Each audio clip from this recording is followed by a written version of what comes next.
10 people set out to climb Broad Peak this summer, and 10 people died on it in almost the same instant. Most of them weren't thrill-seeking tourists. At least 6 were working guides, Sherpas and a Pakistani mountaineer, the people who fix the ropes and haul the loads, so paying clients can reach the top. They came from 4 separate companies that had all pushed onto the mountain on the same fresh snow, days after a week-long storm, while other teams stayed put. Who decided that snow was safe to climb and why is a question those companies still haven't really answered. For most of the world, Broad Peak isn't even a name. It's the quiet giant standing right next to the famous Killer, the second highest mountain on Earth, and it spends its whole life in that shadow.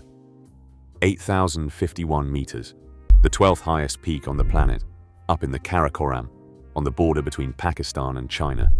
And for 70 years it has been quietly killing people while everyone looked at its neighbor. Almost nobody outside serious climbing circles was paying attention to Broad Peak in the summer of 2026. That changed on the 30th of July. And it changed because of one man's name. But the man's name turns out to be the smallest part of what actually happened up there. Let me tell you about him first, because you've almost certainly heard of him, and because his fame is the reason you're hearing about any of this at all. Nirmal Purja, Nimsdai, if you follow climbing at all. Back in 2019, he climbed all 14 of the world's mountains over 8,000 meters in 189 days, something nobody had come close to before him, and it turned him into a household name far outside of climbing. He became the most famous high-altitude climber alive, full stop. But keep that fame in mind, because the same refusal to quit that made him a legend is the exact thing that would put him on a loaded slope 7 years later. So here's what he was actually doing up there. He wasn't there for the summit. He'd already stood on all 14 8,000ers. What he was chasing now was a project he called the Hat Trick, climbing all 14 of them 3 times over, and he was one peak short of a piece of it nobody had ever done, being the first person to climb all 14 twice without bottled oxygen. Broad Peak wasn't even on his plan. He'd come to the Karakoram for Gasherbrum 2, ran the numbers on the peaks he had left, and saw that taking Broad Peak 2 would leave only one mountain, Cho or Yu, between him and that no oxygen record. So he went. If he had turned around that week, the way some other climbers on that mountain did, this would be a completely different story. He'd almost certainly still be alive, and none of us would be talking about Broad Peak at all. But he didn't turn around, and neither did 9 other people. And that's the part the headlines rush straight past. Because Purja didn't climb alone. 9 other people died on that slope at the same moment he did. And I keep coming back to how quickly the world turned all 9 of them into a single number, a footnote sitting next to a famous name. Every one of those 9 was a whole life. Let me give you a few of them back. One of them was Nadira Al-Hathi from Oman. She was the first Omani woman ever to stand on top of Everest. And she kept going, K2, Manaslu, Nanga Parbat, one giant after another. And what really gets me about her is that she started late. She was already in her 30s when she led a group of Omani students up Kilimanjaro for an education program, got knocked back by altitude sickness, and didn't make the summit. Then she went back on her own and finished it. That's when the mountains got hold of her. And she turned that into a career that made her a genuine hero to a generation of Arab women who had never once seen someone like themselves do this. When Oman lost her, the country held national tributes. She wasn't a footnote to anybody who knew the sport. Another was Sarah Mallory Guys, 39, from San Antonio, Texas. Earlier that same year, she'd closed down her Pilates studio to chase mountains full-time. She came from a real estate family. She'd served on a local sports board. She'd been a normal person with a normal life who decided, at an age when most people are settling down, to go all in on the hardest thing she could find. People who knew her described a kind of light coming off her, the sort of person whose energy filled a room before she'd said a word. Her own father put it plainly, that she could do just about anything she set her mind to. Broad Peak was her first attempt at one of Pakistan's 8,000ers. It was supposed to be a beginning. Both of these women chose to be there, eyes open, risk and all. The people who died alongside them mostly didn't get that kind of choice. And then there were the guides. At least 6 of the 10 who died that morning were working climbers, most of them Sherpas from Nepal, plus a Pakistani mountaineer. One of them, Gyalu Sherpa, had a long and decorated career in the high mountains behind him. Another, Nawang Thindu Sherpa, was still in his 20s, and he'd already stood on some of the highest mountains on Earth, Everest and Kanchenjunga among them. Just months before Broad Peak, he'd been up on Makalu 2, not for a summit of his own, but to bring another dead climber's body back down.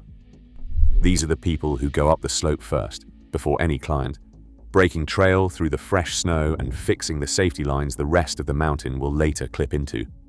Which means they are also the first bodies onto ground nobody has tested yet. The most exposed people up there were the ones being paid the least to be there. When a Nepali newspaper covered the loss, it said the avalanche had wiped out a generation of the country's climbing greats in a single stroke. That's not hype. These were men who had stood on the highest points on Earth and then climbed back into the death zone to carry other people's bodies down. That is who stopped existing on that one slope on that one morning. Now, I want to be fair about something because there's an angrier version of this story going around that says these 9 names were erased, hidden, covered up. That version isn't true, and I'm not going to sell it to you. Every one of those 9 people was named in the coverage. But being named in the 9th paragraph is not the same as having your story told. And the people that cost the most were the working guides, the ones with the least fame in life and the most to lose in death. That's the honest complaint here, not erasure, something quieter and I think a little sadder. So how did all 10 of these people end up on the exact same deadly slope on the exact same morning? That's the question the record-chasing headlines never got around to asking. And what comes next is the part that still doesn't quite make sense. Back in the middle of July, a week-long storm had hammered the Karakoram and loaded the slopes with fresh snow, piling it up day after day on top of the old, settled surface underneath. That is the single most dangerous setup in the mountains, a loose new layer that hasn't bonded to the hard base below it and needs days to settle and grip, and every serious mountaineer alive knows it on sight. And these 10 were actually the season's second wave on the mountain. Another group had pushed for the summit about 10 days earlier. By the time this group set out, the fresh snow had buried every trace of that earlier team, the boot prints and the rope lines that would normally show you where the tested, safe ground was. They were walking up a slope that the storm had wiped completely blank, and some of the people up there read that snow and acted on it. 2 climbers, David Klein and Ian Overton, had been living beneath Broad Peak for about a month. They watched the mountain change its whole mood that last week of July. They didn't like a single thing they were seeing, and they walked away from a summit they'd spent weeks and a fortune working toward. Turning around that close to the top is the hardest call there is in this sport, and they made it. And that is the part that matters because the danger wasn't hidden. It was written in plain language on the slope, and trained professionals read it and went home. Purja's team, Elite Exped, kept climbing. And there is a hard thing to say about that, one that has nothing to do with the other companies on the hill. Purja wasn't guiding paying clients up Broad Peak. He was there for himself, chasing his own record, with a small team of his own guides roped to him, Nima Sherpa and Yukta among them. And when the most famous climber alive, the man whose entire brand is that nothing is impossible, decides the snow is fine and we're going, the guide tied to his rope doesn't really get a vote, not a practical one. Saying no to a client is one thing. Saying no to Nirmal Purja, the living legend who signs your contracts, is something else entirely. That is the moment a personal risk quietly turns into a risk somebody else is carrying for you. He had roped other people to his own ambition, and their next job depended on following him up that slope. But here is where the easy version of this story gets it wrong, and it is worth getting right. Purja did not drag anyone else up that mountain. The other 3 outfits on the slope, the ones actually running paying clients, were not following Nims. 7 summit treks, imagine Nepal, moving mountains, each had its own guides, its own clients, and its own boss making the call. And every one of them, on its own, looked at that same loaded snow and decided to go. 4 separate teams, 4 separate decisions, 1 identical answer. And honestly, that is the part that should bother you more, not less. One reckless legend is a story about a man. 4 operators landing on the same bad call independently is a story about the business all 4 of them are standing in. The pressure doesn't care whose name is on the tent. A weather window that only cracks open for a day or 2. A season's worth of money already spent. Clients who cross the planet for a summit and don't want to hear the word wait, and all around you, every rival team clipping in to climb. In that spot, the hardest sentence in the whole industry to say to a paying client is also the quietest one. Let's hold off. If you want to understand how a mountain most people can't even name just killed 10 climbers in one morning, stay with me. Because the next few minutes are the reason all 4 of those teams paid for the same decision at once. The morning of the 30th of July, the weather finally broke clear, the first good day after the storm, and all 4 teams moved up the mountain's west face, on the stretch of slope between Camp 2 and Camp 3. Around 9:30, the slope let go. A wall of snow swept every one of the 10 climbers down the mountain's main gully at once, in places carrying them the better part of a vertical mile. It was over in seconds, and it was by a wide margin the deadliest single day in the mountain's 70-year history. And here's where it stops being a story about weather and becomes a story about people. Nobody came for them for a very long time. The avalanche hit around 9:30 in the morning. Base camp didn't raise the alarm until around 7:30 that evening. That's roughly 10 hours. 10 hours in which the mountain knew and nobody down below did. The reason is, honestly, harder to take than the avalanche itself. Each of the 4 companies was tracking only its own climbers. So when one team's people went quiet on the radio, it looked like one team's problem, and maybe a radio issue at that.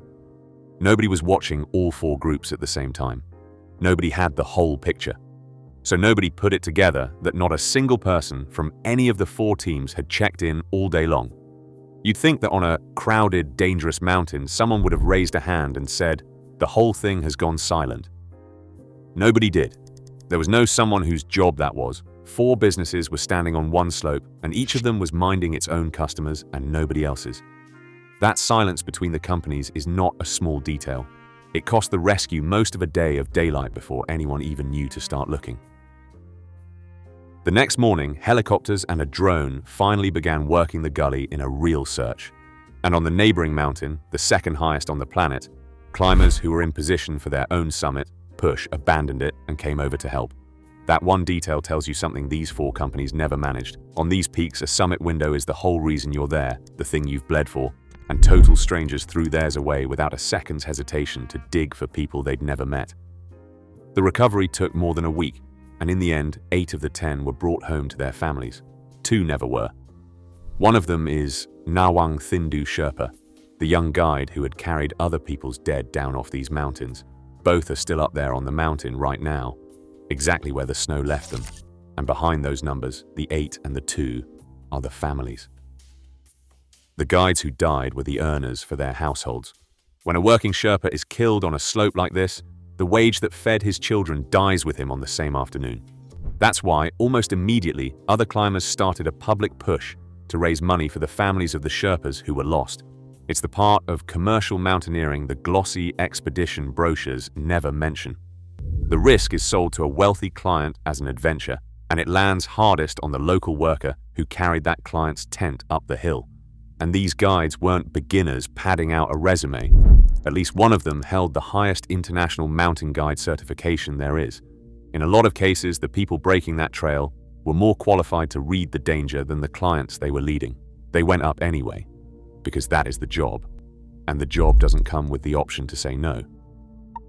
Now, you would think a disaster on this scale would arrive sooner or later with some answers, and to be fair, one man did talk. Changdawa, of 7 summit treks, went on the record and pushed back hard against the idea that any of this was reckless. He said the teams on Broad Peak and K2 had all agreed at base camp to move up on the same day. He talked about the storm that came through first, the heavy snow, winds of 60 to 70 kilometers an hour.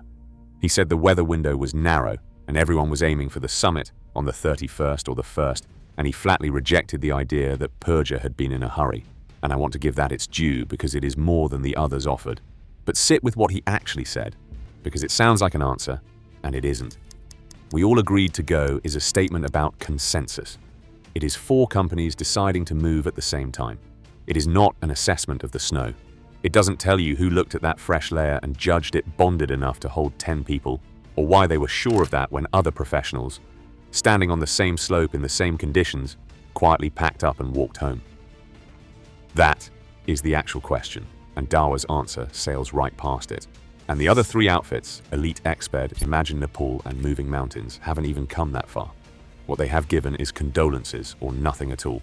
So the one thing that would actually matter, an honest account of the weather they read, and the snow they judged safe to climb on the morning of the 30th still hasn't come. Warm, sad condolences are easy to write. A real explanation of why you walked paying clients and your own guides onto snow that other professionals had already refused. That's the hard thing, and it's the one thing that might keep the next 10 people alive, and it is the one thing nobody has offered. For a while, it was easy to believe the whole story was just a famous man and a cruel mountain. It wasn't.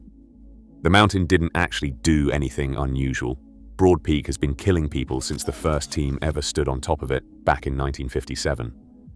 For all its reputation as one of the easier 8,000ers, the mountain kills roughly 8 climbers for every 100 who make the summit.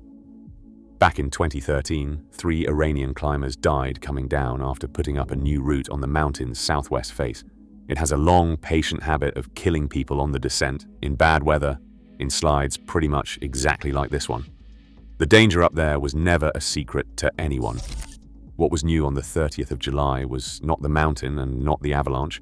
What was new was 10 people from 4 companies all choosing the same bad snow on the same clear morning. So what do you actually do with a story like this? The easy version is that the high mountains are dangerous and sometimes they simply win. And you light a candle for a famous man and scroll on. But I don't think that's the honest version, and it isn't fair to the other 9.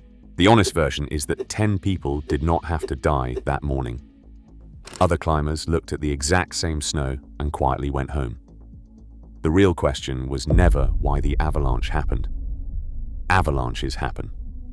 That's what loaded snow on a steep face does. The real question is why 4 separate companies, each watching only its own little group, all walked their people onto a slope that other professionals had already turned their backs on. And until one of those companies answers that out loud, honestly, with the forecast and the reasoning laid bare, the next group of climbers is going up on the exact same silence that killed this one. The mountain is still standing there tonight in the dark beside its more famous neighbor, with 2 of those climbers still somewhere on it. 9 names sit in the shadow of one, and the people who fix the ropes for everybody else are the ones the mountain took the most of. If you want to understand how the working climbers who make all of this possible keep ending up at the sharp end of other people's ambitions, that's the story I'm telling you next. I'll see you on that one.